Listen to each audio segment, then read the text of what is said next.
All right. So first of all, really, honestly, Julie, there's so much exciting stuff. It's absolutely amazing. Really, really exciting. We are on, and I'm jumping a little bit only because it's very, very, Piekei Avot is very dense. And so I'm taking some of the Mishnahs that are that stand out to me. Doesn't mean that they're more important than the ones that I'm not attending to. But we're going to do chapter 3, verse 18 or Mishnah 18 and if you have the Koran edition, it's on page 78. This Mishnah is very famous. It's really, really long. It's from Rabbi Akiva, the famous Rabbi Akiva, perhaps the most famous commentator in all of Piekei Avot. And it is very, very, it's oft quoted. It's quoted all the time. It's very famous. It's not totally understood. But it's about two things: that we are invested with extreme powers, and because God wants us to use those powers in his love for us, he lets us know we have those powers so that we'll take responsibility and actually use them in this short span of time called our lives. In other words, if a human being has an inheritance and he does not know that he's inherited the money, then the money could be his, but if he doesn't know he's got it, then he's no richer. And what we're going to discover is that is exactly what it means to walk around this world with free choice and other basic fundamental things that testify to being powerful and amazing, and the ability to change the trajectory of our lives. We are so powerful, but if we don't know that we have those things, then we're essentially like the one who inherits money and never knows they inherited it. If we don't know we have it, we don't maximize it. So out of God's love for us, Rabbi Akiva says, he tells us in the Torah just how powerful we are. So this is what we're going to learn today. It's very long, but this one's very famous. So I'm going to read it. I want to read it in Hebrew just because it's so important to hear the Hebrew, and then we'll translate into English. Okay, Rabbi Akiva, Hu Haya Omer, he used to say, Chaviv Adam, Shenivra B'Tselem. That's a very famous quote. Beloved is the human being, for he was created in the image of God. Chiba Yetera, but no adat lo shenivra b'tselem, as a sign of even greater love, even in greater love, he was told that he was created in the image of God. So Rabbi Akiva says, basically, awesome is man, that he's created in the image of God, but as a gesture of even greater love for man, it's even greater that he was told he was created. He's created in the image of God, but even more important, he was told that he was. And then Rabbi Akiva brings a quote for in the image of God, he made man. That's from the book of Genesis. And the creation story. And then Rabbi Akiva goes on, Chavivin Yisroel, Shenikrahu Banim Lamakom. Beloved are Israel, for they are called the children of God. But it's even a greater sign of love that God told them that they're his children. And then he brings a quote, you are the children of the Lord your God. This is from the book of Deuteronomy. Beloved, and then he goes on, Chavivin Yisrael Shenitan Lehem Klei Chemda. As a gesture, beloved is Israel, for they were given a beautiful, precious vessel, the Torah. But even greater love, it was made known to them that they were given this precious vessel through which the world was created. As it is said, Shne'emar ki lekach tov nisati lachem torasi el ta'azovu. So, as it is said, I've given you good instruction, do not forsake my Torah. This is from the book of Proverbs. So we have 3 points here. God creates man in the image of God. But it's even more important that he tells man that, so that the human being knows he's created in the image of God. God is, we are the children of God, but it's an even more meaningful that he tells us that we're the children of God.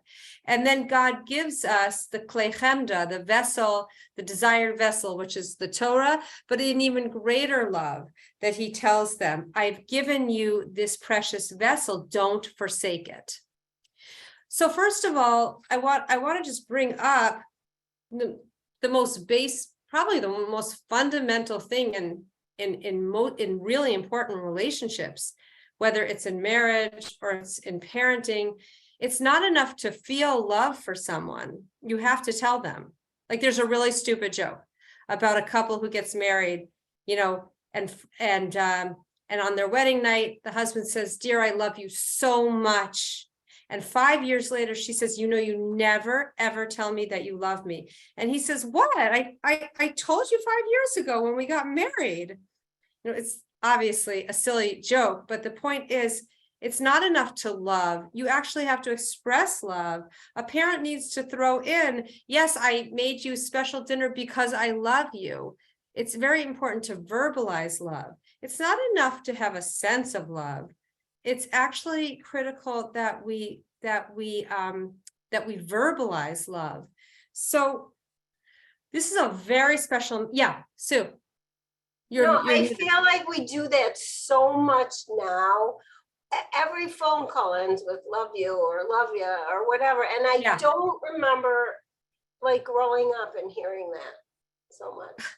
Okay, so I confess to my guilty pleasure of watching The Crown. So in the show that I just watched, there's this moment where Margaret's the Queen's sister, and Margaret suffered terribly, and from the Queen in interesting ways. But they have this, they are deeply bonded together. So Margaret says to the Queen, "I love you," and then the Queen says, "I love you too," but she never ever uses those words. So she was very nervous. And then, she says, "We have to stop being so pedestrian now." So, right, people didn't say it like they used to. But it is really important to verbalize love. But this is a very, very, very powerful Mishnah, spoken by perhaps the one of the most important figures in our Jewish tradition, Rabbi Akiva. And it really speaks, first, it's broken up into 3 parts. And the first part is really what it means to be created, but B'Tselem Elokim, in the image of God. Rabbi Dr. Abraham Twersky, Alav Shalom, the psychiatrist, the brother of our Rabbi Michael Twersky, he speaks all the time about the fact that it is the basis of self-esteem. Literally the basis of self-esteem, that a person has to know that at their core, they have an inviolable, absolutely non-negotiable, whole, unquestionable, absolute self-worth. That there is a given, that there is an inherent goodness in a human being, and no matter what they do, nothing can take away that goodness. And it's very interesting. Abraham Twersky, who's no longer with us, but he used to say all the time, first of all, he wrote about 70 books, and he used to always joke that he might as well have written 1 book, because they essentially all said the same thing. And that same thing that they all said was that self-esteem is at the heart of all healthy emotional functioning, and self-esteem is at the lack of self-esteem is at the heart of all non-healthy emotional functioning. And the basis of self-esteem is knowing I have a worth that's independent of any behavior. I have an intrinsic worth. So it really not only does that speak to the basis of self-esteem, but it's also at the basis of all the laws that we have in our Torah of someone being all the laws that have to do with the value and the dignity of human beings. Love your neighbor as yourself. First of all, even that mitzvah itself love your neighbor as yourself, it implies that I can only love you to the degree that I love myself. Love your neighbor as yourself implies, in order to love you, I have to love me. How do I love me in a healthy way? Because I know, first, as many people have said before, God doesn't make junk, right? But I know that I mean, sometimes you just hear something, you don't really think about it. But if you allow yourself to really meditate on the fact that we are created by God with an aspect of God within us, if a person allows themselves to like sit and meditate on that, they really will kind of own the fact that I am inherently worthy. And I can tell you, even as a life coach, I haven't even, not even as a therapist, but as a life coach, people struggle with inherent worthiness all the time. Most of the beliefs, most of the work that I do is about deep beliefs that people have, that when they experience events in their life, those events trigger beliefs about them, thoughts about themselves that make them feel a certain way, and then they react in a certain way. So the beliefs that we have about ourselves, some of you I've worked with some, I've talked to some of you about how, like, the sequence of how it works, but the beliefs that we have about ourselves are so causative. They set in motion all of our feelings, which lead to all of our behaviors, which lead to all the results that we have in our lives. So when we don't have a basic sense of self-worth, it absolutely aborts and keeps from materializing all of our potential. It's extremely serious not to have not just a positive self-worth, but, as Rabbi Twersky would say, a realistic self-worth. Dr. Twersky would always say, it's not even positive, it's reality. It's being realistic. Oh, I am literally created in God's image. There's something absolutely worthy about me. If I don't hook into that, then my self-worth is very dependent on the vicissitudes of people's opinions of me, of how I'm feeling at any given moment. And that can really disrupt the quality of my life in a very deep way. So Rabbi Akiva is getting to the heart of the human being's value and also the heart of their uniqueness. So, Chaviv Adam Shenivra B'Tselem, beloved is man, for he was created in the image of God. So, one point about being created in the image of God is that you're inherently worthy, and nothing can take that away from you. And another very powerful concept of being created in the image of God is this concept of imitatio Deo, or being like God. It says I think in the Talmud, somewhere in the Talmud, it says, just like God is merciful, so too you must be merciful. Just as God is righteous, so too you must be righteous. Just as God clothes the naked, you too must clothe the naked. Just as God visits the sick, so too you must visit the sick. In other words, God encompasses all qualities, and when he creates us in his image, that means that we also have the ability to be like him. And that's why all Jewish thought talks about the human being as a microcosm of the Creator. We don't look like God. God has no form. God's not physical. God is ineffable. God is unlimited. God transcends all space and physicality. So how do we know that we're like him? You could absolutely, there's no pure data that there's a soul. There's no absolute proof that we have something spiritual about us. A person could say, no, we are just essentially neurons firing and chemicals wiring and sinews and bones and muscles and organs.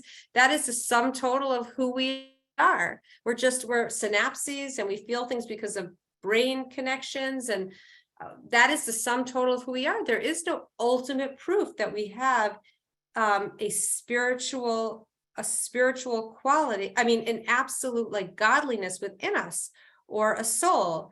We might intuit that, but it's not proven. And so we read here, beloved is man, for he's created in the image, but as a gesture of special love. it was made known to him that he was created in the image of God. And that's the verse in the story, in the creation story, that says, Ki b'tselem Elokim asa et Adam, for in the image of God he made man. So God is in effect saying, I gave you millions of dollars, and I'm telling you, you have an inheritance, so you can go and get it, so you can enjoy it, and you can take responsibility for it. So this is a very, you could easily overlook this if you learn the Bereshit, if you learn the creation story in the Parsha of Bereshit in the beginning. You could easily overlook that that the verse, because in the image of God, God made man. You could overlook that, but what Rabbi Akiva is telling you is God is telling us that. He's actually telling us that so that we say, okay, I'm not an animal. I am not an advanced animal. I am not a biological accident. I am not, this world has purpose. You created me for a purpose. I'm not just, like an ape with intelligence. I have unique human qualities. And because you told me I have them, you want me to use them well. You want me to use my reason well. You want me to be able to transcend like what I want at that moment for something deeper and better. You want me to be able to contemplate something more meaningful.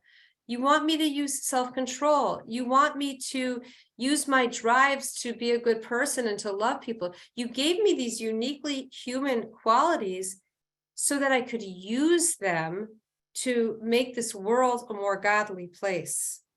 This is not a discussion about evolution and whether we come from apes, but there is profound, like unspoken chasm, like gulf gap between what it means to be created from, to have evolved from an animal, and what it means to be created with total consciousness, so to speak, by a divine creator who invests of himself into us in the form of our souls. So we're like microcosms of this God. And we have all of these like godly powers that animals don't have. Part of the hedonism, the nihilism, the fatalism, the real like nihilism sometimes that lies at the heart of our society is rooted in a sense that we're just advanced animals. So why not act that way? The Torah comes along at the very beginning and says, no, God creates you with unique human abilities, and he tells you that so that you can use them, so that you can maximize them. So the first point is really, truly the greatness of the human being.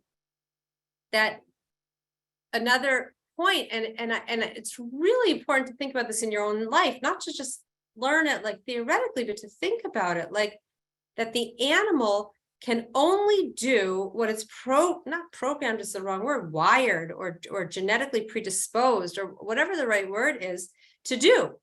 No animal can change its, what in Hebrew it's techunot hanefesh. It means like its characteristics. Like an ant can't like not be industrious. A lion can't not be courageous. It can't, there's no such thing except for the Wizard of Oz of a cowardly lion. No animal can break its natural characteristics, but the human being has all the characteristics. We're brave and then we're cowardly. We're humble and then we're fierce. We have everything. We have all the qualities, and that makes us very powerful. It also makes us very anxious. Animals aren't anxious. People are very anxious. People are extremely anxious today. Terrible anxiety today, because we have, one of the reasons for the anxiety is we have so much within us, But when we don't know, we inherited money, so to speak, metaphorical money, then we don't know how rich we are. So we have all of this extreme power within us, the ability to think and use reason and transcend ourselves, and to be better today than we were yesterday. And the ability to break our nature, even the ability to say, you know what, I'm doing things differently. There's so much that's uniquely human, and we have a lot of animal drives. But the Rambam makes very clear. He says, God forbid, Maimonides says, that you are part animal, that the human being is part animal and part godly. So when you're doing your animal thing, you're like an animal, you're eating like an animal, you're like sexually like an animal. No, God forbid that you're like an animal when you're doing animal things, and when you're doing uniquely human things, you're more elevated. Not at all. And Maimonides says the greatness of being a human being is that we imbue, like even our animal drives, with elevation and with godliness. So we're really, really, really powerful. A lot of the work I do as coaching is to realize just how powerful we are. We don't think we're so powerful, because the truth is we're not, if we don't know that we are. I know that sounds like what, but the thing about free choice is that we don't really have it if we don't know that we have it. Because if you don't really know that you've got this superpower, this godly power invested within you, if you don't know it, then you're really a slave to your limiting beliefs about yourself. You're really a slave to cyclical, habitual, old thinking about yourself. To a large degree, you're really a slave to your upbringing and the way you learn to behave at a very young age that stays with you. We're really not so free unless we know that we're free. So one of the reasons I think we feel so much anxiety today is like we're kind of like 8-cylinder engines that don't know how to operate the system. We don't really know what to do with all this power. So we kind of like have like system failure, overload, and we don't really know what to do. And I think that this is really illustrated by Abraham Maslow, who talked about the hierarchy of needs. And he's like a pyramid. He said, when a human being doesn't have food, or doesn't have water or shelter, that's all they think about. Like that just to get food, to get water, to get shelter, until they have those, that is all they'll think about. And then when those needs are met, they can start looking for security and different things that they'll be focused on meeting those needs. And he goes up the pyramid. He says, but in today's world, and he wrote a long time ago, even more so today, in today's world, those needs are all met. All of our physical basic needs are met. And he says that when all the human needs are met, then the human being is left with, whoa, what am I doing? What is this all about? Like, who am I? He calls it self-actualization. But it's really the anxiety of not knowing what to do with all the superpower that God gives us. So it's real. I mean, there's no question that we're suffering. I mean, young people and our age and every age, but with young people today, the anxiety and depression is off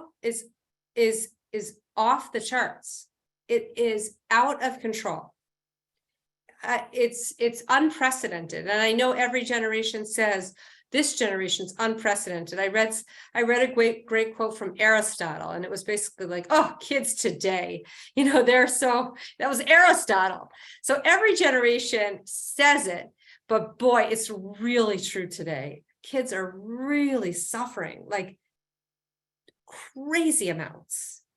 So what we're talking about here is that when we know how God made us, what he wants from us.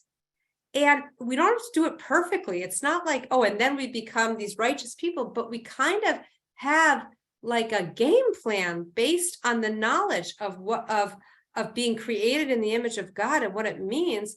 Then we have what to work with. We have a blueprint. It very much helps with anxiety. The anxiety of like, I have no idea where I'm going in this life. So the man is not an advanced animal. And if we even think subconscious, like even non-consciously, that he's an advanced animal, then there really is nothing different between the human being and the animal. But there is everything different. The only thing is that we have a lot of animal behaviors and drives, but we're meant to make those godly too. We're meant to, that's Maimonides speaks a lot about we're given the physical and but through spirit, making it spiritual, the physical is also spiritual. It's what makes man really great. So even the way the human being is built, the fact that we stand erect with our head up, like as if like looking up to the divine, we're not on all fours. We are meant to be something different. But if you don't know you inherited the money, then you're no richer, and you'll be very anxious, because in this case, we're built with all these superpowers. We need to know how to use them. So then Rabbi Akiva goes on and he says, okay, so then he's talking about all of humanity. All of humanity is created in the image of God, which means all of humanity is inherently worthy.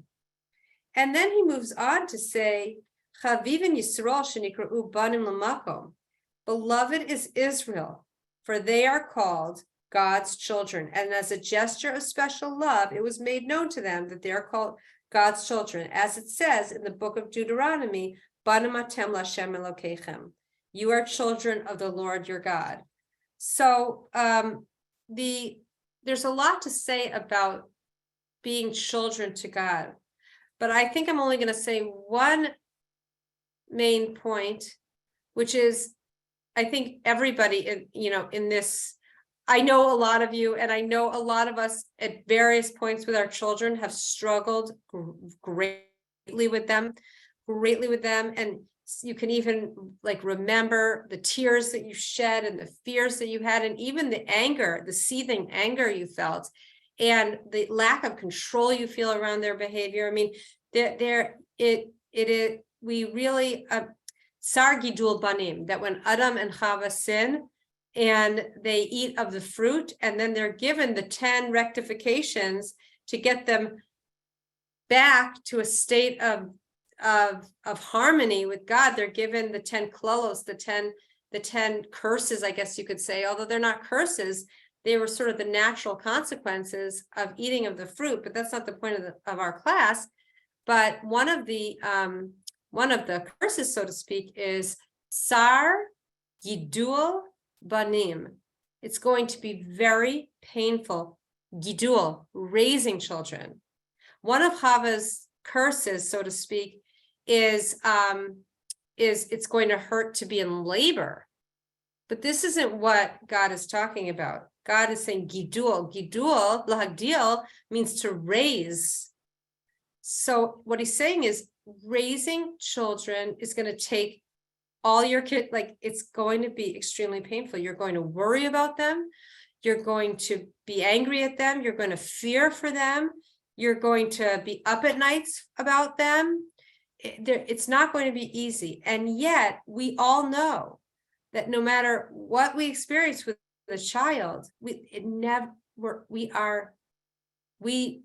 always want the best for them. There is no other relationship. Even a marriage, people get divorced. Even a marriage, if the behavior is inappropriate enough, hurtful enough, unacceptable enough, a couple might choose to divorce. And in friendships, forget it. And in other relationships, sometimes they strain to the point of breakage. But a parent and a child, no matter what that child does, the parent is still making them peanut butter and jelly sandwiches in the morning. The parent is still totally, I mean, I had such an interesting experience I've been coaching some young adults, which it's been interesting for me. But one particular young adult and has a horrible, horrible relationship with her mom. I mean, very, very, very, very strained. And it's so incredible for me to see how much this mother wants to get her the best help possible. And how much she wants to help her, even though there's such difficulty between them. That there's something unconditional about the relationship. Obviously, sometimes it is conditional and it's deeply painful, but in general, we can really relate to this.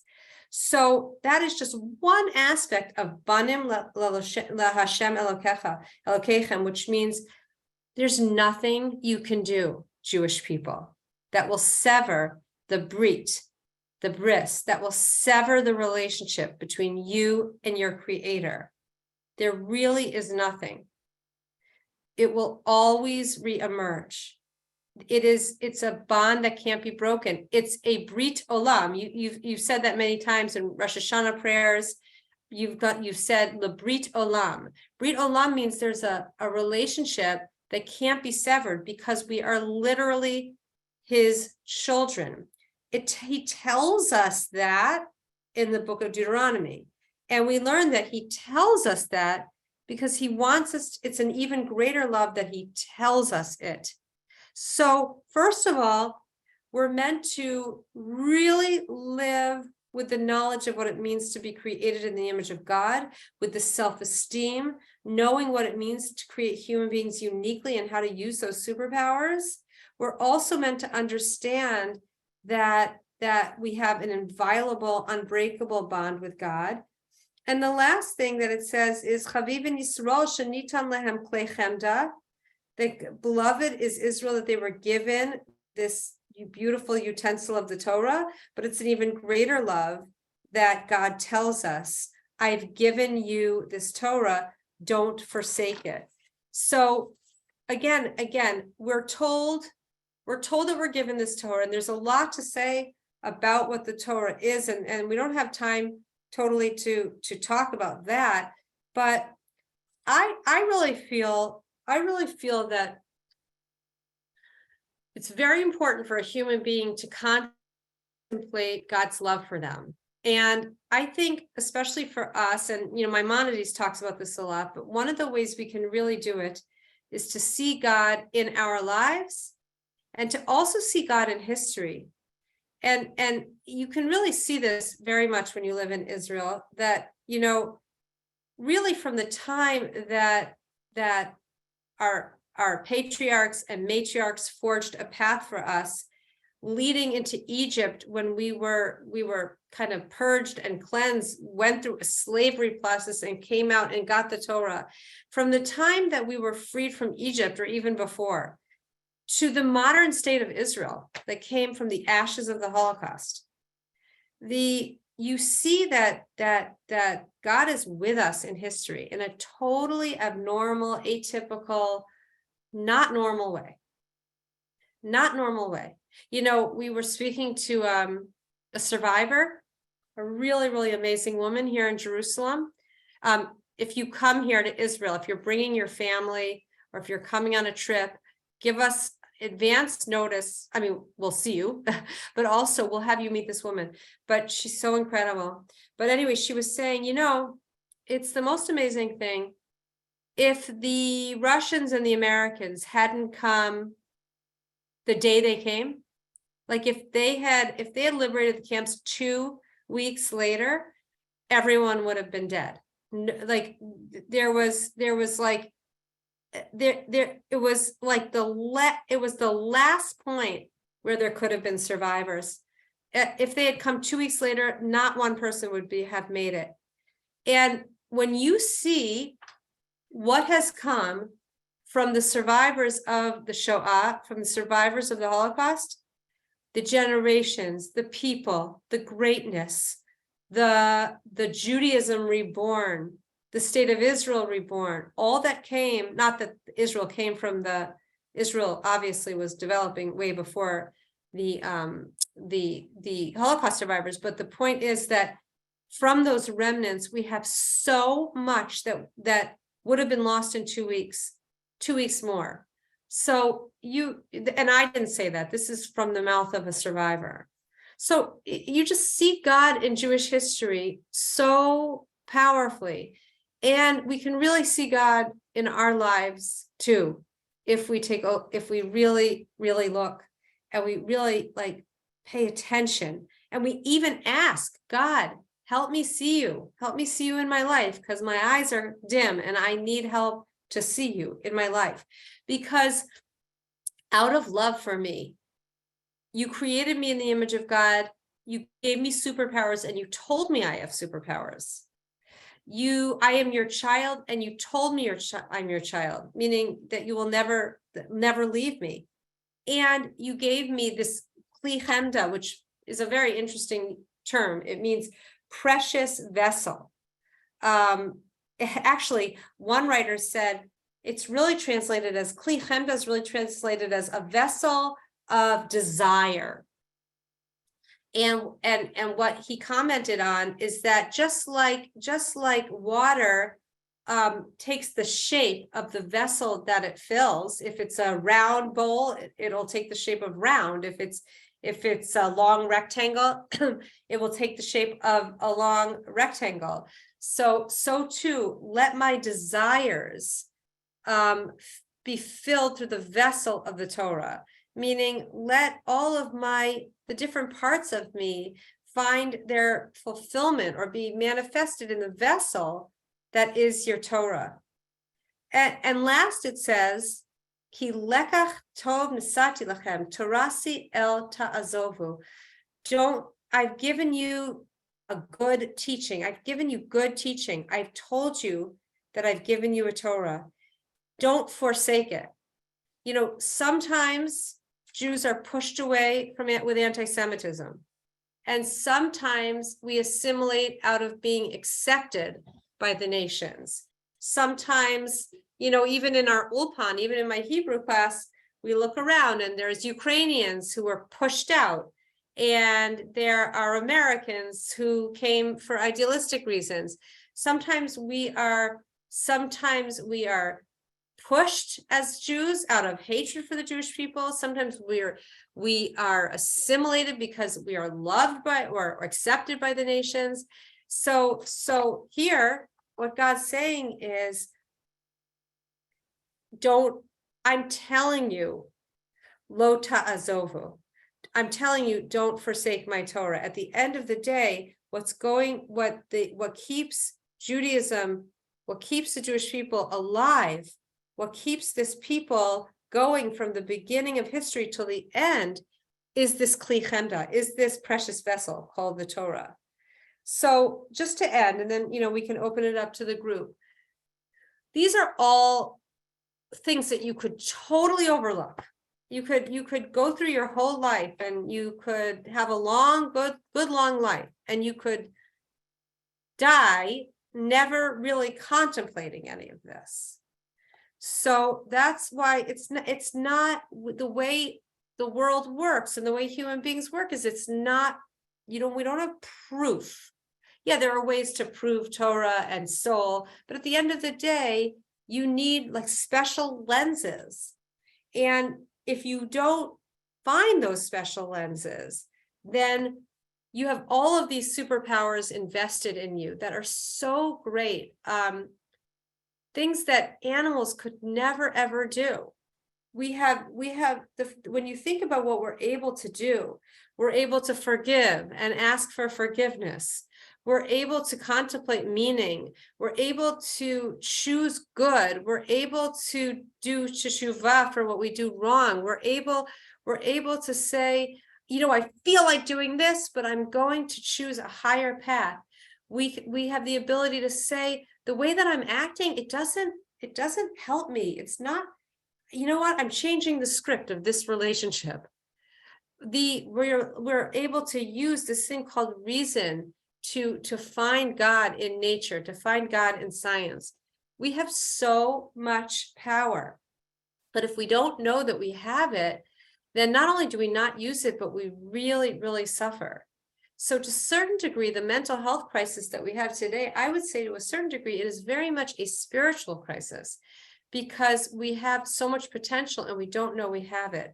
So this whole Mishnah, which is I think very positive, is God loves us so much that not only does he give us so much potential, but he tells us that we have it so that we will use it to make the very, very most of our life. He doesn't only give us an inheritance, he tells us that it's there so we can claim it. No one is richer for having an inheritance that they don't collect. So there is the giving of the inheritance, and then the telling that you gave them the inheritance so that they can claim the inheritance, so that a person can claim the inheritance. Beloved, you are beloved, this Mishnah says, because you're created with really as a microcosm of the divine, and you're God's child, meaning that the bond between you is unbreakable, and you are given this Torah to, in your own way, at your own speed, in your own way, just grow a little bit more and more in this precious vessel that God gives you, so that you can get closer and closer to the potential that God created you with. And out of his incredible love for you, he told you all of this so you can claim the inheritance. This is the very famous Mishnah from Rabbi Akiva.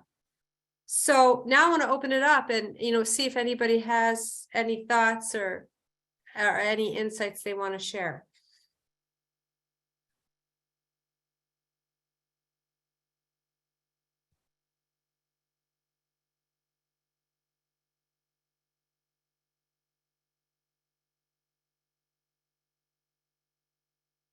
Julie, are you trying to say something? Oh, I thought you were trying to say something.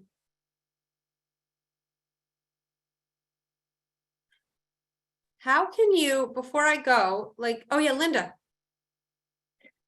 I suppose it doesn't really matter what exactly we do. Or I'm assuming it also doesn't really matter. These are really questions that we identify our talents and our gifts.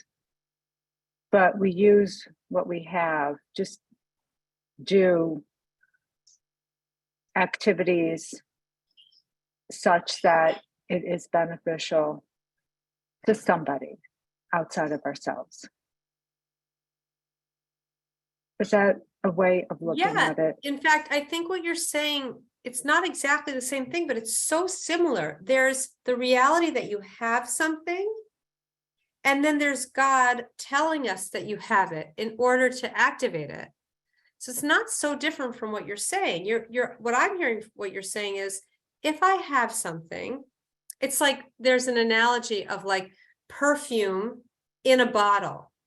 So if you keep the perfume in the bottle, then nobody benefits from the smell. So does it smell sweet? Yes. But to whom? So I think you're like Linda, I think you're bringing up and also to your point, Linda, is you suffer when you don't share it. Something that's really amazing about emotions is that they tell us things. Like if we're feeling like unfulfilled, that we're not acting on our greatness, like we'll feel bad. And that bad feeling isn't just something to push away or repress, like, oh, I think, I'll just like watch more TV or have a drink, just push it away. Oh, why am I feeling bad? My emotions are there to tell me something about what I need to do. I'm feeling bad, I think, because I got all this stuff inside of me. But it's like a perfume. It's like perfume in a bottle, like with the top on tight. Like I feel bad because human beings have a need to share what they've got. So yeah. So how do you figure out how to do it? How to uncork the bottle? Yeah, and what comes out after it's uncorked? I think Rabbi Nike gives us the best instructions. Just do it. I think that was a Greek god mythology, Nike, right? Just do it. Try something. You know, everybody knows that Venn diagram we always talk about, that kissing point between what I'm naturally good at, what I take pleasure in, and what would bring more meaning to the world. Dr. Tal Ben-Shahar, an Israeli professor who taught the positive psychology at Harvard, he I don't know if he invented this Venn diagram, but he created this Venn where I'm good at something, I'm interested in it, it brings more meaning to the world. And if you take those three, like, what am I really good at? Like, not really good at, not like, you know, Serena Williams good at, but generally good at this, right? Like, I'm adept in this. I like, I'm fluid with this. I've got some sort of command over this. That's one circle. I like it. I read about it. I think about it. I'm interested in it. I like to talk about it. And the third is it will bring good to the world. If you make those lists and then put them together, and Dr. Ben-Shahar says, find out where that kissing point, where they all meet. And then once you find out where they all meet, you know, just do it, like, do something about it. And one, you know, there's a phrase in the Talmud, and I think it's very powerful. It's mitzvah goreret mitzvah. So that means one good thing brings another good thing in its wake. Like, one good thing leads to another good thing. I think I was telling Linda, but I think maybe she was the only one that I told this story to, but I do this thing that I'm obsessed with, and I share it with all my clients. It's called a daily promise. So a daily promise, I learned from Dr. Nicole Pera, I think her name is. She's called the Holistic Psychologist on YouTube. She's wonderful. She has a lot of wonderful, wonderful videos. I think it's Pera is her last name, the Holistic Psychologist. Anyway, she has this thing called the Daily Promise, and I've done it for 2 weeks, and it's been absolutely incredible. It's every day you promise yourself one thing. You know, for example, I did tonight, you know, one day I said, I'm going to go to bed by 11 o'clock because I stay up way too late. So I promised myself. So that night I went to bed at 11 o'clock. Every day you promise something to yourself.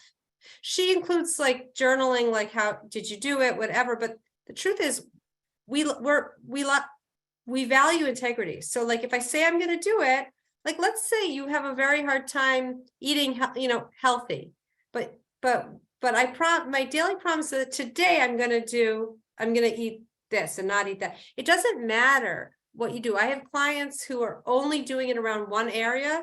I have a client who's only doing it around physical fitness. I do it a new promise every single day. But the reason I'm bringing this up is that I can see that in the last 2 weeks, I'm just generally like growing and moving forward, because mitzvah gereret mitzvah, one good thing leads to another.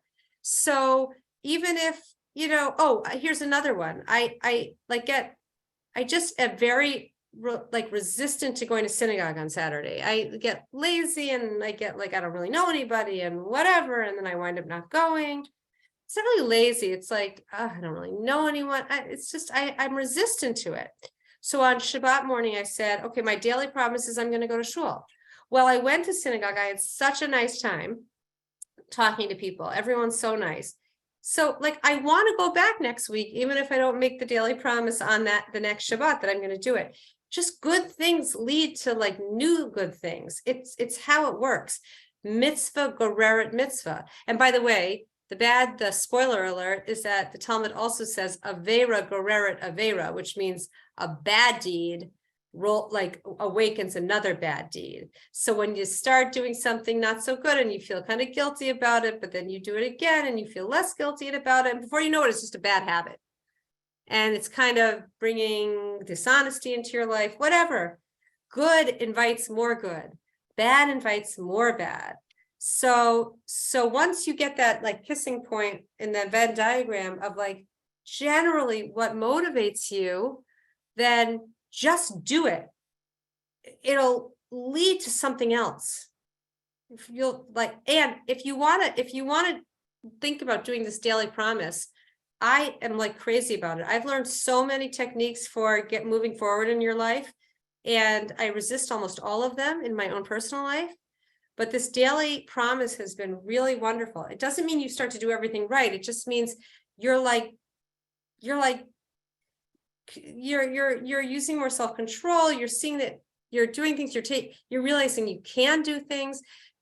If you're going to do the daily promise, don't do something way outside of your comfort zone, just a little bit out of your comfort zone. Don't make it so hard that you'll sabotage it, because you want to keep your promise. I have a journal and I write down, I don't know what her website is, but if you go on YouTube, just type in the holistic psychologist. She's wonderful. I have a journal of my daily promises, and I check when I do them, and every single day I've checked it.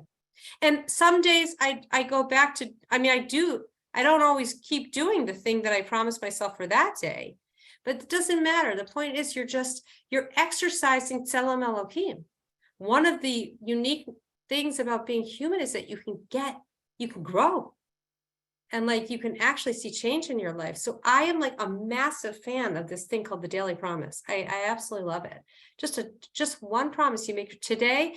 I do it in the morning. Some of my clients do it at night.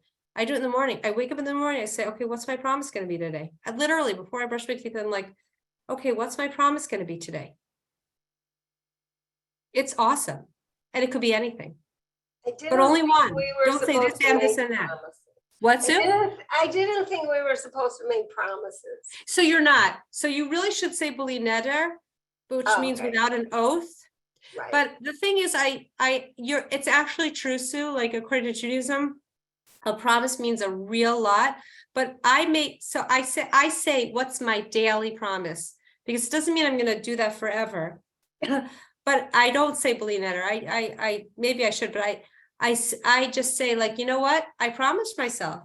So you know what? I can't do it today. I can't have that, whatever it is, the piece of cake, the glass of wine, the Lashon Hara, the extra TV, I'm going to go to shul. I'm going to go to the gym. I'm going to make that phone call. I'm going to,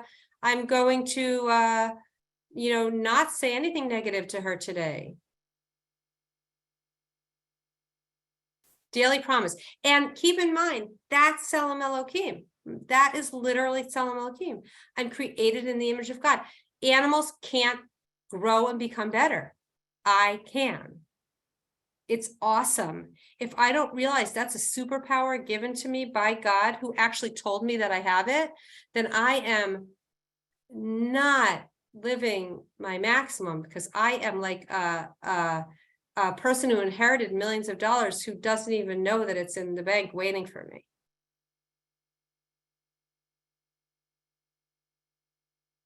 Okay, guys, have a wonderful Good. I liked week. it. Good. Thanks. So glad. Sending love to all. Yeah, you too. Thank you. Thanks, Bye, Allie. Bye, everybody. Bye. Thanks.